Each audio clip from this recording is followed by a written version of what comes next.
रात का अंधेरा गहराने लगा था।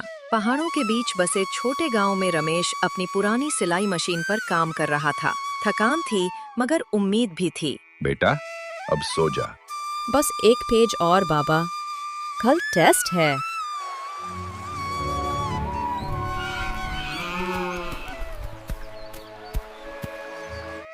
सुबह होते ही रमेश फिर दुकान में सिलाई शुरू करता।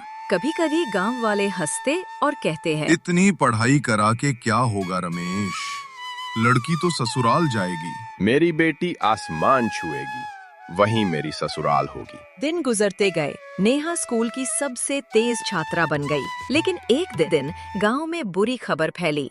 बाजार में आग लग गई थी और रमेश की छोटी दुकान भी राख हो गई। रमेश बुझी आंखों से बोला, नेहा, अब शायद तेरी फीस नहीं भर पाऊं।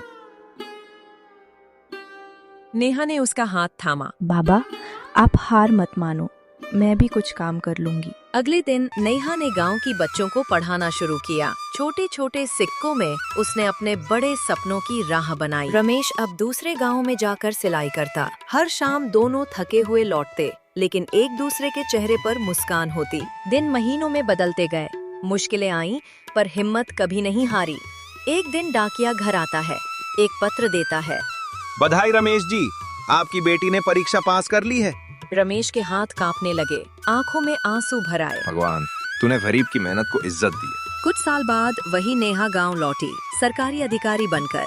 आंखों में वही चमक। गांव के लोग आश्चर्य से बोले, अरे, ये तो रमेश की बेटी है। बाबा, आप मेरे चिराग हो, जिसने मेरे सपनों को जलाए रखा। नहीं बिटिया, तू ही मेरी रोशनी है, तू ही मेरा सपना। गरीबी इंसान को नहीं रोक सकती, अगर उसके पास हिम्मत, मेहनत और परिवार का साथ हो।